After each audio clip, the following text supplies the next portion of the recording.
The Eagle and Child, episode 28. Mailbag episode, part 2.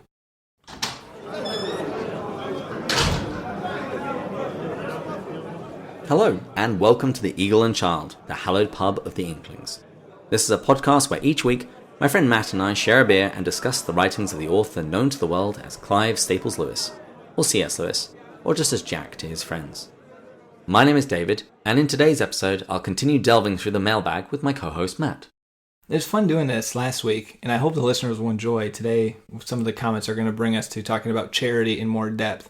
And pain. And pain in more depth. So if you think like, oh, this is just going to be comments, let me just listen to the next episode or skip this one. No, we're actually going to get, especially into this one, into some deeper topics here. The comments are going to be more of a launching point for us to get into a bigger discussion. And a little bit more critical. A little bit more critical. Last week's was, we were reading just a beautiful comment because we were very thankful, and we talked a bit about marriage. These are going to be more getting into specific points. So what's today's quote? Given that one of the comments is going to be on pain and suffering, I thought a good quote from C.S. Lewis, The Problem of Pain. I suggest to you that it is because God loves us that he gives us the gift of suffering. The gift of suffering. Oof. Pain is God's megaphone to rouse a deaf world. You see, we are like blocks of stone out of which the sculptor carves the forms of men. The blows of his chisel, which hurt us so much, are what make us perfect. Think about it. The blows of the chisel. Suffering is what's shaping us, forming us. It's such a beautiful quote. And so after a quote like that, I need a bit of a drink. Since we're still doing the mailbag, we're sticking with the Deceptivus, which was the bourbon whiskey. Cheers. Cheers.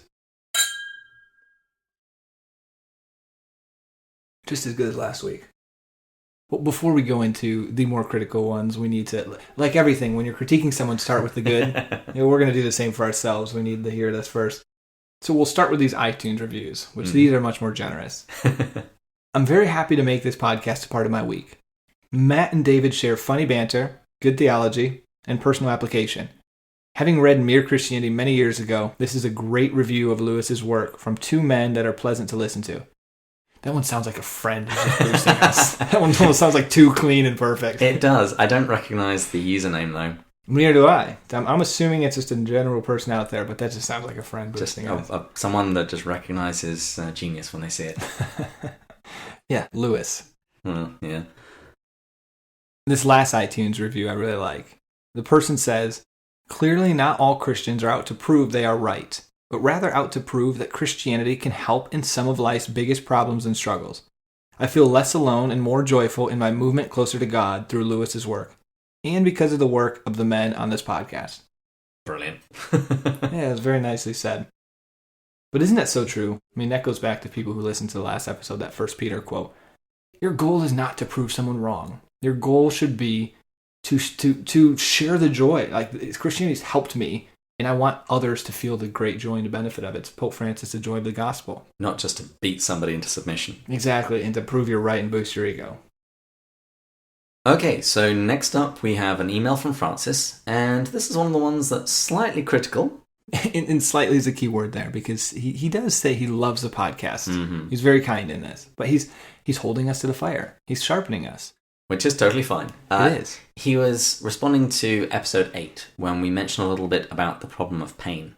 And I don't think we spent much time on it. We didn't. And that was really what he was saying. It's like, can we say more about it?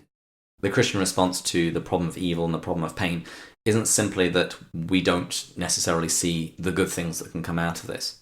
Which I can see how that can be hard for someone. I mean, imagine you have a family member dying of cancer and you say, good will come out of this. Well, that doesn't really make me feel any better. Yeah. And so I can appreciate this response. And I think there's certainly more things that we could say about this. And actually, just to plug the other project that we've just finished, the video series, we actually spend a video episode talking about the problem of pain, breaking up evil and suffering, and dealing with them separately. But let's just give a little summary of some of the other things that we would talk about when we're talking about the problem of evil and the problem of suffering. Yeah, because that actually might be months before that one's released. So we should. For me, I'll let you talk a bit more about the technical stuff. But for me, and Lewis's quote was talking about this in the beginning, the problem, suffering itself isn't actually a problem. We should look at it as a gift. I mean, suffering in life, get away from Christianity in the theological argument. We see all over, suffering is an incredible tool for growth and shaping us. No pain, no gain. I remember this study that looked at the lives of billionaires, and most of them had an immense amount of suffering growing up. But because of that, it shaped them into the person that was able to achieve and overcome incredible obstacles and achieve the great success they did. We see it everywhere. Suffering is a gift when we understand and we rise up and approach it in the right way. Which again is an intellectual argument that still doesn't dull the emotional sharpness of experiencing pain. Yeah, again, going back to the family member, even my argument right now is not going to make someone feel very comfortable in a painful situation of a loved one dying. No. And I think the other things that we would have to talk about with regards to evil and suffering is, first of all, the fall. The fact that we don't live in heaven, and we live in a fallen world, and therefore evil and suffering, they're real. They're things that we experience. But actually, they, similar to your point, they actually open up the possibility to great things. If you have a universe where there is no danger, there can be no courage. I just thought of this. Imagine you have two choices between two childhoods. One where you have this incredibly protected childhood, and one where you are exposed to suffering and pain. I would rather be the latter, honestly, because that's going to turn me into a person that can handle life better. I mean, we always talk, oh, that's a sheltered child. I don't want to be that person. I think I would choose that retrospectively. Yes. Well, that's the point of all of this, though. It's retrospect. We are in the moment, and it's hard to see it. But the fact that you answer it that way that's the point. And also, we can't talk about evil and suffering without talking about the cross. Yes. Because this shows us what God can do with evil and suffering. For something that looks to be the greatest injustice, the greatest evil, it can be the means of the greatest salvation. Yeah, I doubt Jesus in the moment was loving it. And he was experiencing the motions too. So we hope that's responded a little bit to your questions. And if it's still dissatisfying, wait a couple months and we'll have the video out where we talk about this for a bit more length of time. This next one, we're gonna have to do a really good job paraphrasing it, but this person, I actually really appreciate the detailed comment he made, but it's in response to our episode on social morality. Yeah, it was episode 15. Episode 15. And we talked a lot about charity in this episode, and that's what he really focuses on. There's a few other things. And I really appreciated his comments overall. I mean, they were nothing that we truly, really disagreed with. No, I agreed with about 99% of everything he said. Yeah. But how will we start out with this? What was his first thing he said? He starts off by commenting on something that Lewis said, because Lewis said that Jesus didn't come to teach us a new morality. He said it's crackpots who come up with new things. And he had this comment I really liked. He said, every newfangled fad is actually nothing more than a warmed over, regurgitated old fad. Yeah, I like that too. He actually just completely disagreed with Lewis. They're not new, and he's right.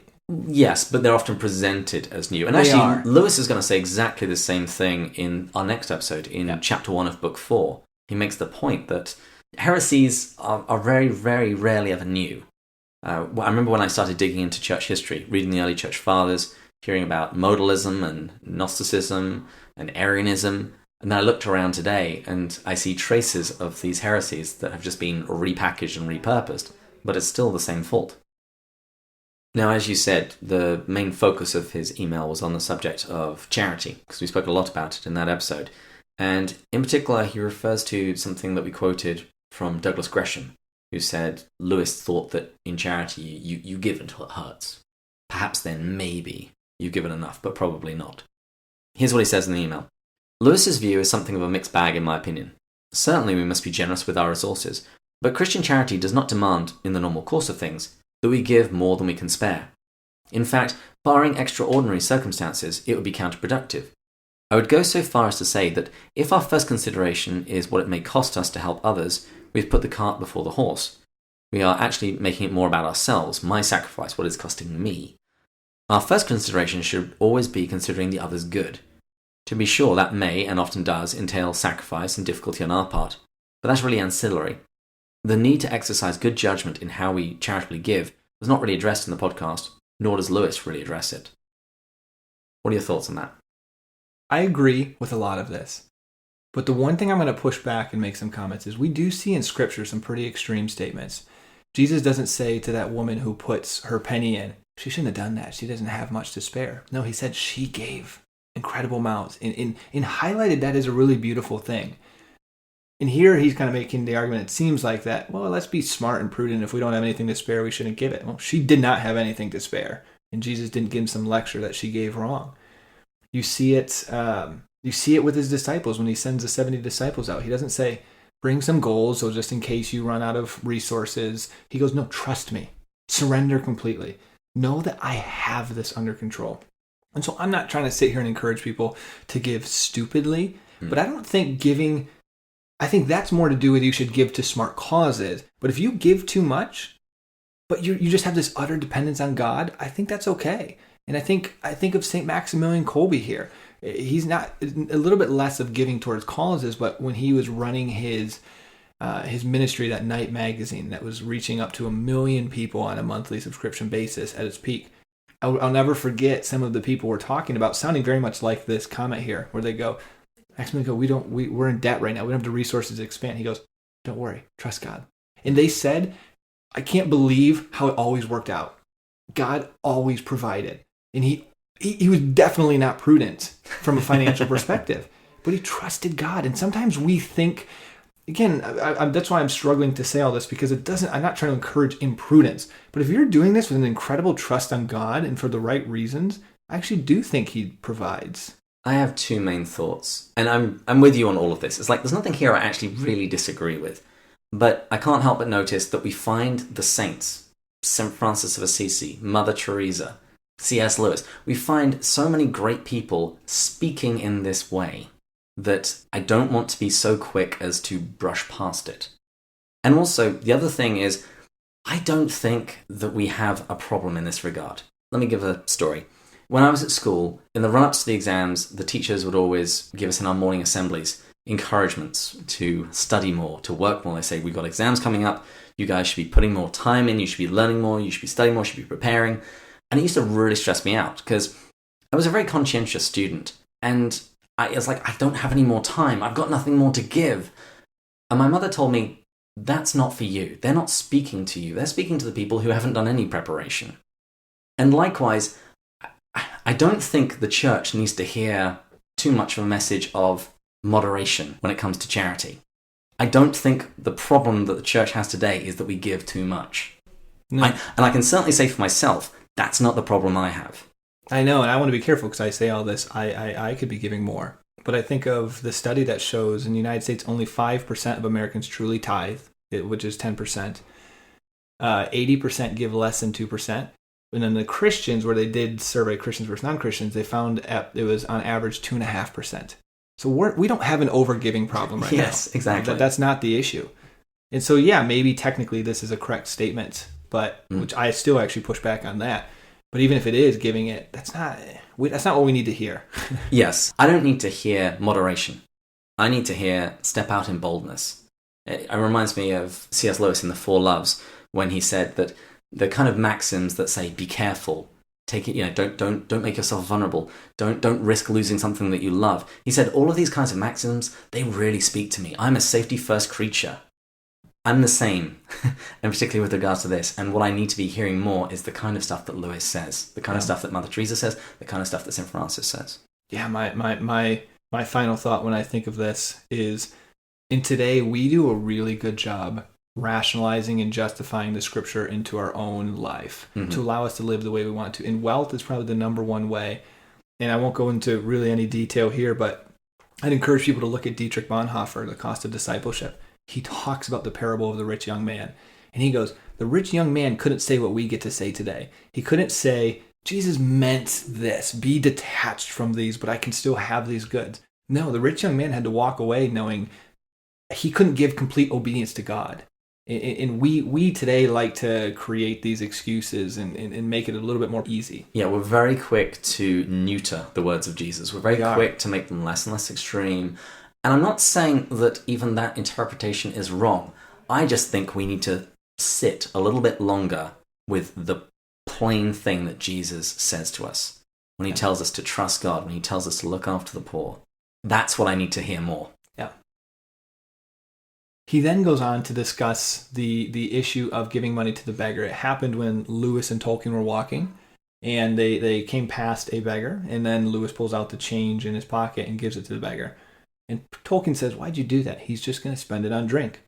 And Lewis, it's a funny comment, but then Lewis responds, "That's all I was going to spend it on too." And he rightfully points out that that is a dangerous thing to do, because that might actually be having a negative effect on the life of that beggar. He could be getting caught in addiction, and you're fueling that addiction. Or today, they could be part of a trafficking type system. He brings up Mother Teresa.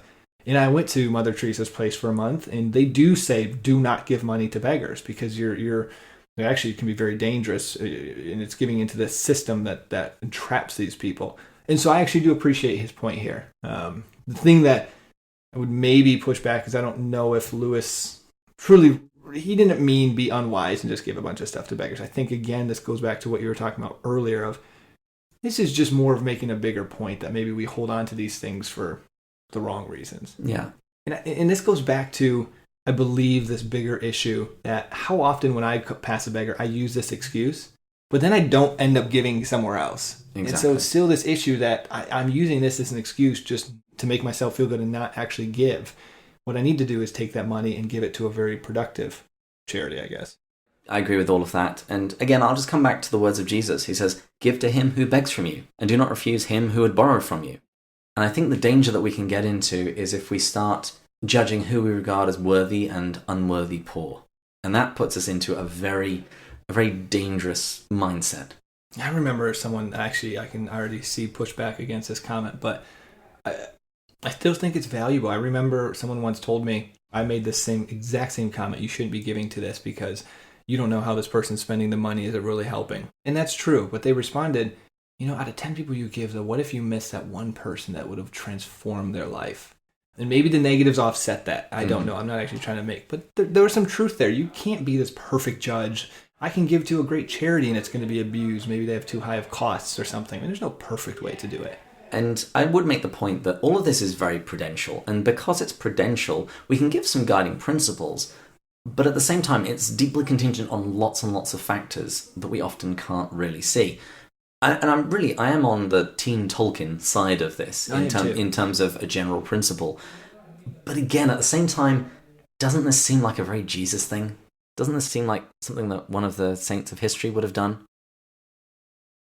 And the only other thing I would add as a caution on this is when our giving isn't one-to-one, when I view all of my charitable giving as I'm either giving it to the government, to a charity, or to the church, that can foster an attitude that makes me think that it's their responsibility, not mine.